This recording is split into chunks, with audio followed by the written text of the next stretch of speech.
जय गजानन जयच संस्कृतम. रसास्वाद अन्योक्तींचा या निरूपण मालिकेच्या या पुढच्या भागामध्ये आपणा सर्व संस्कृत प्रेमींचं पुन्हा एकदा मनपूर्वक स्वागत आहे. किती मजेदार रचना आहे मानवी जीवनाची. आपल्याला एखादी गोष्ट जमली, एखादी गोष्ट व्यवस्थित करता आली की ती गोष्ट पुन्हा पुन्हा करत राहावीशी आपल्याला वाटते. हा अत्यंत स्वाभाविक विषय आहे. निसर्गसिद्ध अशा प्रकारची ही रचना आहे. आत्ता याच वयात आहे असं नाही, अगदी जेव्हा काही कळत नव्हतं, म्हणजे ही गोष्ट पुन्हा पुन्हा करायला पाहिजे हे सुद्धा कळत नव्हतं, त्याही वयात आपण सहजतेने ते करत होतो. म्हणजे अगदी पाळण्यात असलेल्या लहान लेकराचा विचार करा. आपली अवस्था तर नाही आठवणार, पण आजूबाजूच्या बाकीच्या लेकरांकडे पाहून आपण ते शिकू शकतो, समजून घेऊ शकतो. आपणही तसेच होतो. पाळण्यामध्ये अगदी असणारे किंवा नुसतं बिछाण्यावर ठेवून दिलंय, फक्त हातपाय हलवता येतात एवढीच अवस्था, आणखीन पलटायलाही नाही लागलेला, आणखीन रांगायलाही नाही लागलेला, इतका लहान तो जीव, पण त्या जीवाला हसता यायला सुरुवात होते. त्याला हसता येतं आणि एकदा तो हसला की बाकीचे आनंदित होत आहेत एवढं त्याला कळतं आणि मग त्याला तसंच हसत राहावंसं वाटतं. लहान लेकरू पहा, एकदा तर हसायला आलं की इतकं हसत राहतं की शेवटी आजूबाजूचे सांगतात, ए नको हसवू आता, पोट दुखेल त्याचं. इतकी वेळ येते, कारण तीच गोष्ट एकदा जमली की पुन्हा पुन्हा करून पाहावीशी वाटते. आता आपल्याला आठवणारी गोष्ट आठवा, म्हणजे आपल्याला त्याचं निश्चितपणे आणखीन व्यवस्थित लक्षात येईल. सायकल चालवायला आपण सुरुवातीला शिकलो, सगळे धडपड करत शिकलो, नाना प्रकारचे त्रास झाले, पण त्यानंतर चालवता आली. एकदा चालवायला शिकलो, आता पुढची गंमत पहा कशी होती. सतत चालवत राहावंसं वाटत होतं, सतत ती गोष्ट करावी वाटत होती, त्याच्यातच आवड निर्माण झाली होती. एकदा सहजता आली होती, जमलं होतं की पुन्हा पुन्हा करावं वाटत होती. मग अगदी लहानशी गोष्ट जरी आईने सांगितली तरी पटकन वाक्य होतं, सायकल नेऊ का, मग जातो. मग हा जो विषय होता, का होता, त्याचं उत्तर आहे ती गोष्ट जमायला लागली आणि एकदा जमली की पुन्हा तशी करत राहावी वाटणे. हा अत्यंत स्वाभाविक जो विषय आहे त्याचं वर्णन मी आपल्यासमोर मुद्दाम करतोय. कशा करता, कारण आज आपण जे सुभाषित पाहणार आहोत त्या सुभाषितामध्ये मागच्या भागात आपण जे सुभाषित पाहिलं तोच धागा तसाच पुढे नेलेला आहे. तीच संकल्पना थोड्या वेगळ्या स्वरूपात मांडलेली आहे. त्याच भूमिकेला मांडायचंय, तीच एक संकल्पना पुन्हा स्पष्ट करायची आहे. पण वैशिष्ट्य लक्षात घ्या, हे भारतीय संस्कृत साहित्याचं वैशिष्ट्य आहे की ती एकच गोष्ट जरी सांगायची असली तरी पद्धती बदलते, शब्द रचना बदलते आणि मग त्यातून सांगायचा सिद्धांत सुद्धा थोडा बदलून आलेला असतो. किती वेगवेगळ्या गोष्टीत बदल केला जातो. पहिला महत्वाचा बदल तर केला जातो शब्दांच्या ठिकाणी, कारण शब्द वैभव हे भारताचं वैभव आहे, संस्कृतचं वैभव आहे. आपल्याला ते समजून घ्यायचंय. वारंवार आपण समजून घ्यायचा प्रयत्न करतोय. वैभव म्हणजे काय, श्रीमंती म्हणजे काय, समजून घ्यायचा प्रयत्न करा. समजा लक्षात घ्या, एखाद्या माणसाच्या घरी एखादी कार असली तर त्यालाही आपण चांगला सुसाधन संपन्न अशा प्रकारे म्हणतो. पण लक्षात घ्या, खरं वैभव केव्हा, जेव्हा रोज वेगळी गाडी वापरू शकत असेल. म्हणजे त्याच्याजवळ गाडी तर आहे, एक गाडी असली तरी चांगलीच अवस्था आहे, पण अनेक असतील आणि त्याच्यातही पुन्हा एकापेक्षा एक किमतीच्या असतील. एक दिवस फेरारी वापरतोय, एक दिवस रोल्स रॉइस वापरतोय, एक दिवस मर्सिडीज वापरतोय, एक दिवस BMW वापरतोय, एक दिवस ऑडी वापरतोय. काय श्रीमंती आहे. हा हिशोब आहे, लक्षात घ्या. कारण तीच गोष्ट जरी वापरायची असली तरी वेगवेगळ्या स्वरूपात वापरता येणे, वेगवेगळ्या पर्यायाने त्याच्याजवळ संपन्नता असणे, याला आपण श्रीमंती म्हणतो. व्यवहारात सुद्धा साधा माता भगिनींचा हिशोब लक्षात घ्या. साडीच नेसायची आहे, साडी हा एकच प्रकार आहे, नेसण्याची पद्धती एक ठरलेली आहे, पण रोज वेगळ्या प्रकारची साडी. मग कधीतरी तिने पैठणी नेसली, कधीतरी कांजीवरम नेसली, कधीतरी बनारसी नेसली. आपण म्हणतो काय श्रीमंत आहे, रोज वेगळ्या प्रकारची साडी वापरते. श्रीमंतीचं वैशिष्ट्य हे आहे की एकाच गोष्टीचे अनेक विकल्प तुमच्या जवळ असणे. आणि मग संस्कृतचं वैभव जेव्हा आपल्याला पाहायचं आहे तेव्हा संस्कृत भाषा खऱ्या अर्थाने संपन्न आहे, कारण तिच्यामध्ये वेगवेगळ्या प्रकारे वैभव आपल्याजवळ शब्दांचा आहे, विकल्पच विकल्प आहेत. कधी हा शब्द वापरला, कधी तो वापरला, कधी वेगळा वापरला. आणि म्हणून आज आपल्याला शीर्षकामध्ये पाहायला मिळेल पाटीरान्योक्ती. पाटीर शब्द वापरला जो आपण पूर्वी पाहिलेला आहे दोन वेगवेगळ्या स्वरूपात. अगदी सुरुवातीला आपण एक चंदनान्योक्ती पाहिली, चंदनाला उद्देशून अन्योक्ती केली. मागच्या भागात आपण जी पाहिली तिचं नाव होतं मलयजान्योक्ती. आता मला सांगा, मलयज शब्दाचा अर्थ काय होता? चंदनच होता.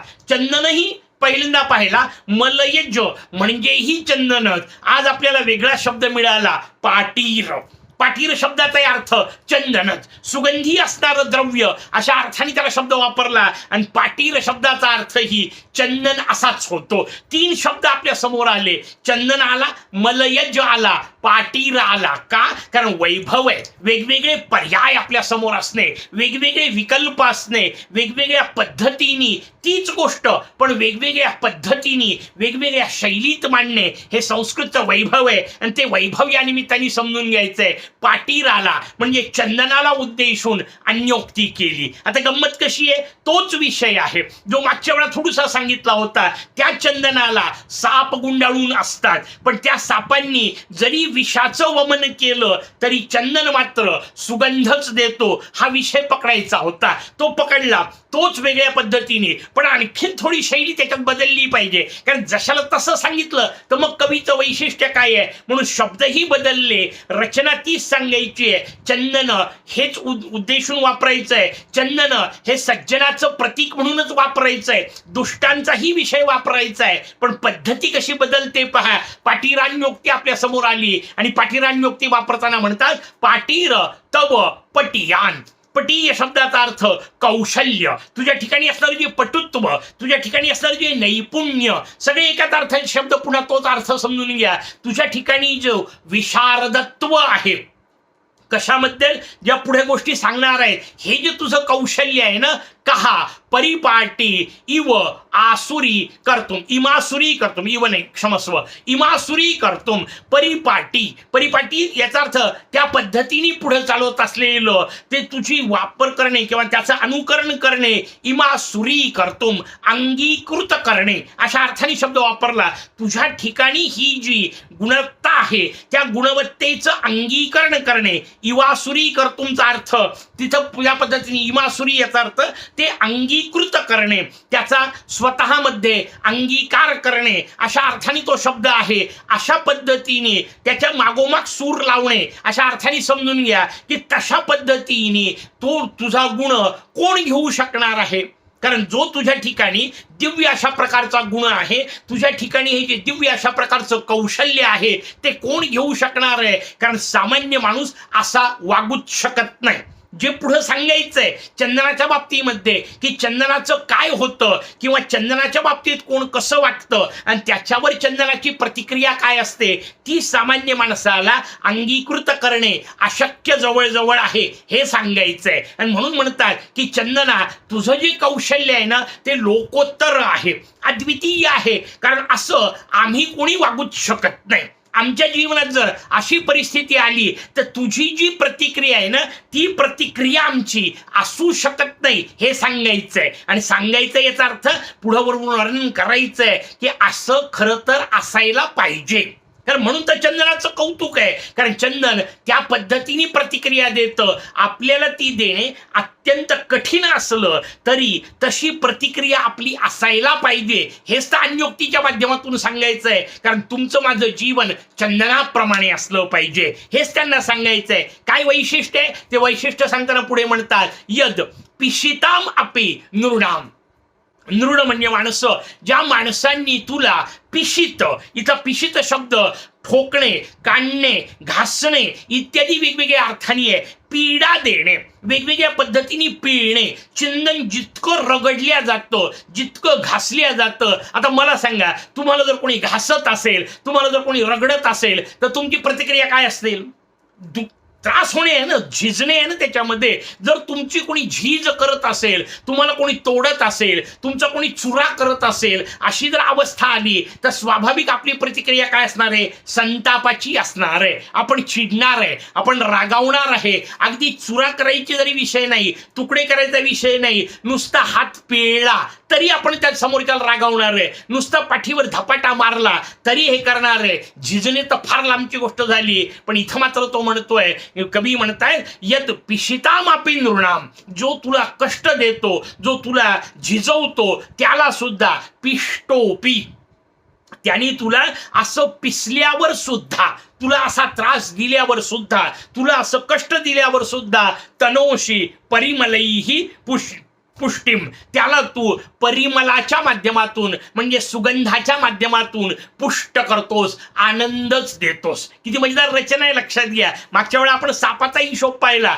पण व्यवस्थित समजून घ्या. त्यांना वेगळं नेमकं काय सांगायचंय. साप दुष्टाचं प्रतीक होते, इथेही पीडा देणारा दुष्टाचंच प्रतीक आहे. पण दोन मधला फरक लक्षात घ्या. साप त्या चंदनाच्या झाडाला वेढून राहत होते, चंदन त्यालाही सुगंध देतो असं वर्णन आपण पाहिलं. पण लक्षात घ्या, ना सापाच्या गरळाचा चंदनावर परिणाम होतो, ना चंदनाच्या सुगंधाचा सापावर परिणाम होतो. कारण सर्प काही सुगंधाकरता आलेले नाहीये, ते चंदनाच्या झाडाजवळ का आले? त्याच्या शीतलतेकरता आले. हे आपण वर्णन पाहिलेलं होतं. थंड असतं आणि सापाला उष्णता सहन होत नाही, म्हणून तो त्याला गुंडाळून राहतो, त्याच्या जवळ राहतो, जेणेकरून शीतलता प्राप्त होईल. पण त्याच वेळा त्याचं विषवमन आपण पाहिलं, आणि तो विषवमन करत असला तरी चंदन त्याला सुगंधच देतो. एक विचार होता. आता थोडा पुढचा विचार आहे, लक्षात घ्या. कारण सर्प प्रत्यक्ष चंदनाचं नुकसान काही करत नव्हता. आता दुष्टाची जी रचना आहे ना,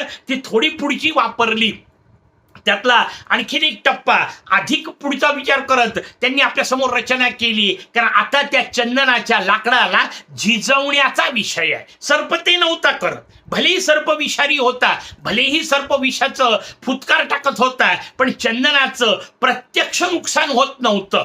त्या सापामुळे चंदनाच्या जवळ येणारे लोक येत नव्हते इत्यादी वर्णन आपण जे सुरुवातीला पाहिलं ते निश्चितपणे नुकसान आहे. पण प्रत्यक्ष चंदनाचं थेट नुकसान नावाची गोष्ट नव्हती. आता विषय वेगळा आहे. आता ज्याला प्रत्यक्ष घासल्या जातंय, झिजवल्या जातंय, आणि त्या झिजल्यानंतर सुद्धा समोरच्याला सुगंधच देतोय. कारण कायम समोरच्याला सुगंधित करणे हा जो विषय आहे ना, तो इथे आपल्याला समजून घ्यायचा आहे. म्हणून या सगळ्या गिरवाणवाणी उपक्रमाच्या ज्या वेगवेगळ्या पद्धतीने आपण जाहिराती केल्या, त्यातली एक मजेदार जाहिरात मला आठवली. चंदनाचं टिळा लावणारं अशा प्रकारचं एक चित्र काढलं होतं. त्या चित्राच्या खाली मी लिहिलं होतं, चंदनाचं वैशिष्ट्य लक्षात घ्या.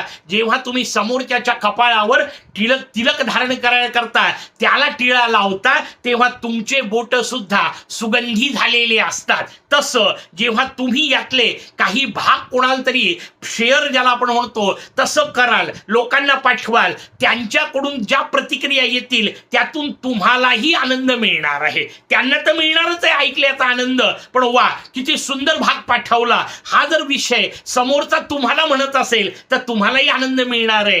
टिळा आपण त्याला लावतोय, पण बोट आपले सुगंधी होत आहेत. ही जी रचना आहे ना चंदनाची, ती समजून घ्यायची आहे. आणि मग ती श्रेष्ठांची रचना वेगवेगळ्या पद्धतीने आपल्या समोर आली. म्हणजे याच मालिकेचा विषय निघाल्यानंतर याच्या पूर्वी आपण जी निरूपण मालिका पाहिली, अवधूत यदू संवाद, त्याच्यामध्ये भगवान अवधूतांनी म्हणजे दत्तात्रेयांनी वेगवेगळ्या 24 गुरूंचं वर्णन केलंय. आणि मग त्या 24 गुरूंकडून मी काय काय शिकलो. त्या गुरूंच्या यादीमध्ये पहिला गुरु त्यांनी पृथ्वीला केलं होतं. पृथ्वीला माता म्हणतो आपण. आणि मातेचं वैशिष्ट्य काय, तर त्याचं उत्तर आहे, बालक त्या मातेला जितका जास्ती त्रास देईल तितका त्या मातेला त्याचा आनंदच होतो. अगदी तिचं अंग ओलं केलं, तिचं अंग घाण केलं तरी तिला दुःख नाही होत. बालकाचा विषय आनंदच होतो. पृथ्वीची रचना आपण पाहताना पाहिलं होतं जेव्हा त्या निरूपण मालिकेमध्ये. ज्यांना उत्सुकता आहे त्यांनी सगळी मालिका पुन्हा व्यवस्थित ऐका. त्याच्यामध्ये आपण वर्णन करताना विषय पाहिला होता की पृथ्वीला आपण जितका त्रास देऊ, म्हणजे तिला अक्षरशः ओरबडे काढल्यासारखं नांगरणे प्रकार आपल्याला माहिती आहे. नांगरण्यामध्ये काय होतं, त्या पृथ्वीला जणू काही ओरखडे काढले जातात, पण ती नांगरल्यानंतर पीक देते. त्या पृथ्वीला छिद्र केलं, पार जमीन खोदून काढली, छिद्र तिला अक्षरशः केलं, पण तरी खाली खाली गेलं. काय होतं? त्याचं उत्तर आहे, थोडंफार छिद्र जेव्हा होतं तेव्हा विहिरीच्या रूपामध्ये होतं, पाणी मिळतं. आणखीन मोठं छिद्र कराल, खाणीच्या रूपात होईल, तर नाना प्रकारचे दिव्य धातू मिळतील, वेगवेगळ्या प्रकारचे रत्न मिळतील. जितका त्रास द्याल तितका आनंद तुम्हाला देणे, हा जो पृथ्वीचा गुण आहे ना, तो इथल्या चंदनाच्या गुणाशी पाटीराशी जुळणारा गुण आहे. जेवढं जेवढं तुम्ही त्या चंदनाला चुरा केला तरी सुगंध, उधळला तरी सुगंध, घासला तरी सुगंध, जितका जितका त्रास द्याल तितकं तितकं समोरच्याला आनंद देण्याची ही वृत्ती जी तुझी आहे ना, स्वाभाविक कवींनी सुरुवातीला म्हटलं, त्याचं अनुकरण कोण करू शकणार आहे? किती कठीण गोष्ट आहे. पण किती कठीण गोष्ट आहे याच्यातच सांगायचंय, जे कठीण आहे ते करण्यातच तर गंमत आहे. म्हणून आपलं जीवन असं असलं पाहिजे, त्रास देणाऱ्यांना सुद्धा आनंदी करण्याची अद्वितीय क्षमता ज्यांच्या ठिकाणी असते ना, त्यांना संत असं म्हणतात. त्या संतांचा भाव जो आहे तो आपल्या जीवनात उतरवणारं सुंदर सुभाषित, सुंदर अन्योक्ती. पुढच्या भागात एखादी पुढची अन्योक्ती. तोपर्यंत जयतु संस्कृतम.